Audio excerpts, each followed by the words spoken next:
a wonderful presentation. One question, you weaved patterns of growth of cities and linked them to the type of water used.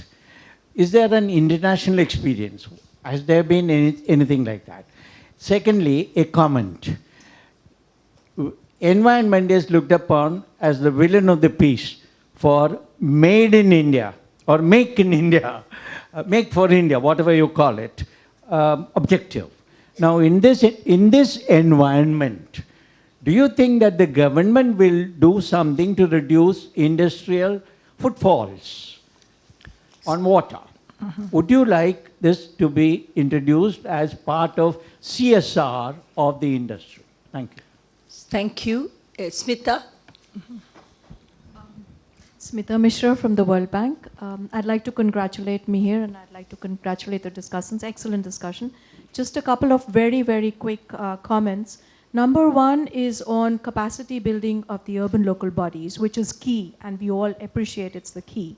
And I think we should now be deliberating on the kind of models, because ULBs are of all sizes, and we see the complexity of the problem, it's huge, and the size of the population is doubling in the urban areas. So what are those models which can make this most efficient? We all know non-revenue water, we know the inefficiencies, we know water audits has never been done, energy audits have never been done. So how do we bring those models which actually start looking at these? And then second question is, how can we incentivize? Because one is top down and command and control, but the other is how do we incentivize the move towards efficient and cost-effective water, which is both affordable, especially in the slum areas that we talked about. That's one area of questions, and the second area of questions, of course, is related to urban local bodies, but then can we think of an out-of-the-box solution, because rural areas and urban areas can sometimes be combined. So we have large multi-village schemes, which can only become cost-effective if they are linked to en route towns and cities, or vice versa.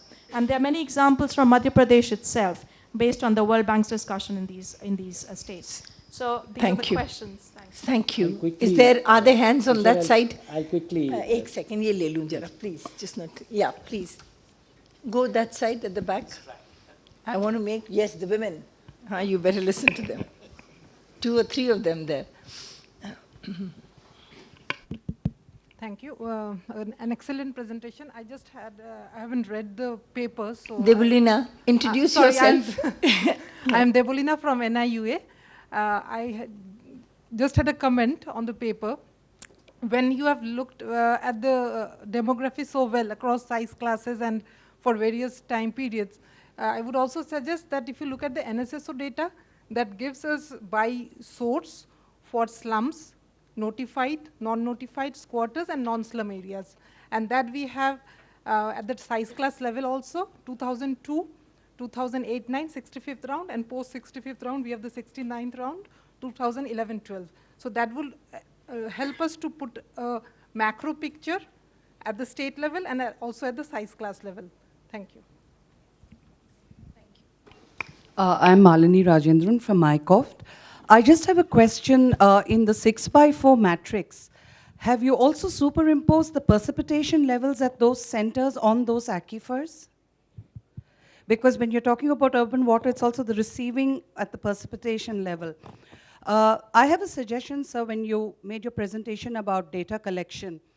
I'm a visiting faculty on environment studies in quite a few universities, and what I find is the colleges are not being utilized for national data collection needs. And I think this is where, on a macro level, localized colleges, 12th standard students who actually have very good GIS training should be made. They are doing projects and assignments on irrelevant and nonsensical subjects where that should be utilized.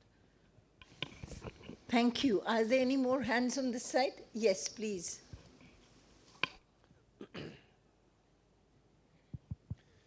My name is Mihir Bhat with CDKN. Thank you very much for a very good presentation.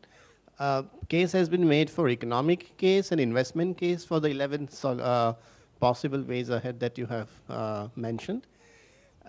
can we add a bit more in terms of employment case? That is, in terms of nature and extent of employment, each of these 11 areas is likely to generate or not generate, and any sort of ranking of based on that would be very useful. Employment and skills both. Thank you. Mihir, now, shall I take 2 from there and then I turn to you, please? Chetan Vaidya, School of Planning and Architecture, Delhi.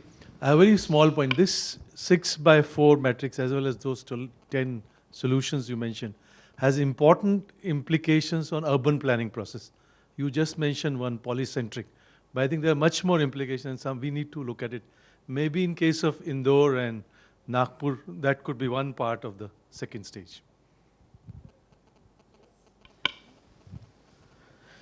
Sanjukta Bhaduri from School of Planning and Architecture. I think the peri-urban areas, in fact, when we talk of the cities, the delivery is till the jurisdiction. But beyond the jurisdiction, the city is growing, and the city is growing constantly. So I think somewhere that phenomena has to be captured in terms of, from point of view of water supply and system. Thank you. At the back there. It's kind of related to the urban planning question. Would you introduce yourself? Chetan Agarwal, Senior Fellow with CEDAR, Center for Ecology, Development and Research.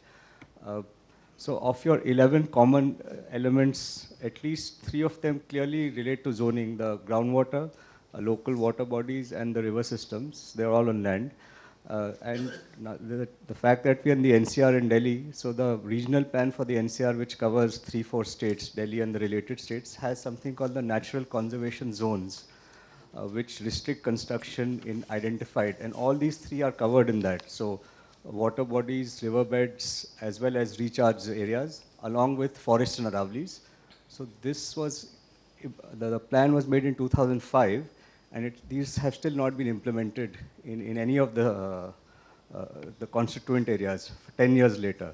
So this is really a very critical thing, and we have kind of developed in the last 10 years. And maybe we can look at this as well as an example where the zoning provision is there, but it's not been implemented. Mihir, the floor is all yours. Thank you. No, I think these were really excellent comments. Yeah, one more. If we can. Please, will you introduce yourself also?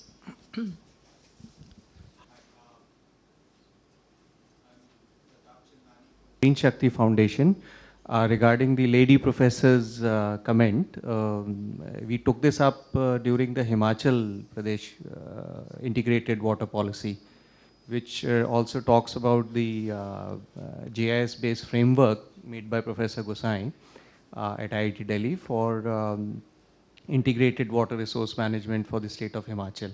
And in the policy, they have incorporated this, on our suggestion, the involvement of class 12 students and ITI, okay, to populate the database and report on the water situation. Thank you.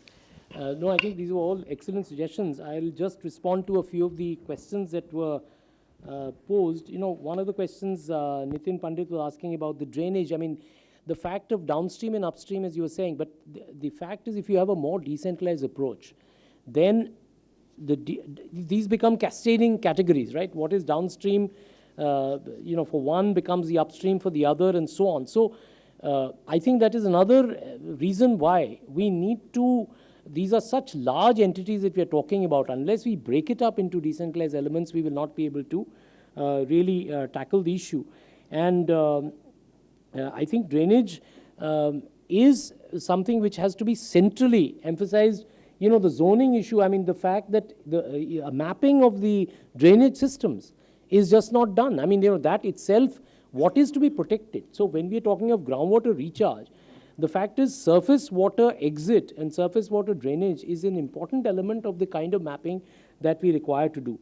There was a question on the case for the, you know, the fact that there is economic, you know, the minister was emphasizing the economic case. My point really is that the environmental case is integrally part of the economic case.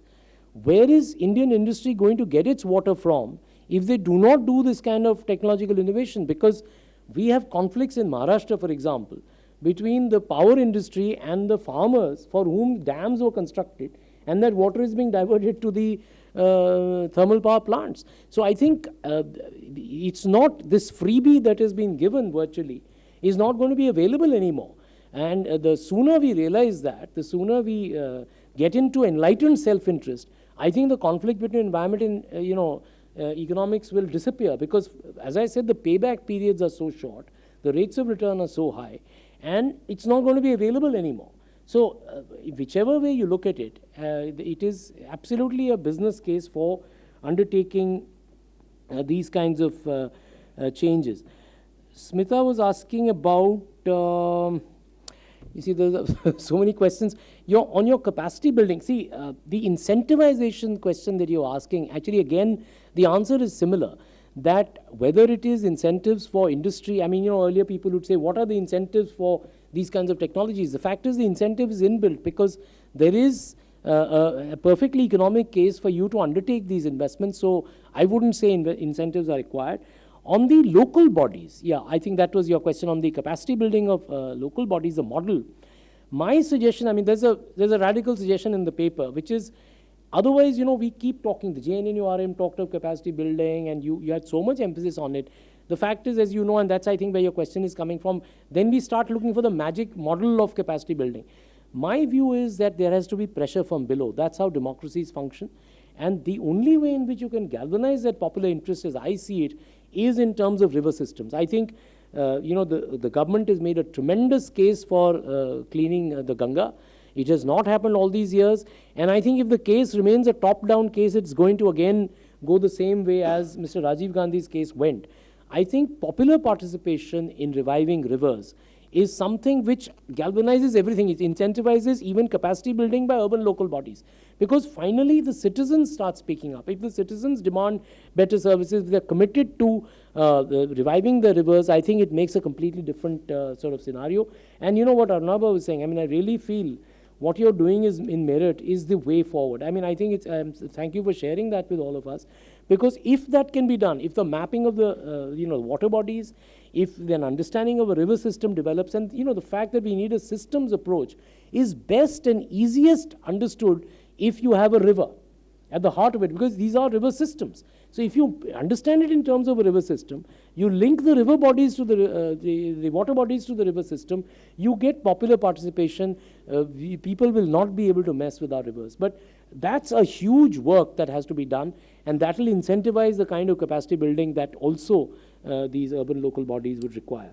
I think all the others were really very interesting suggestions, and we would definitely take them up going forward. Thank you very much. And let's give a big hand to Dr. Shah and Dr. Ghosh. We now take a short break for 10 minutes, and then we reassemble for the next session. Thank you.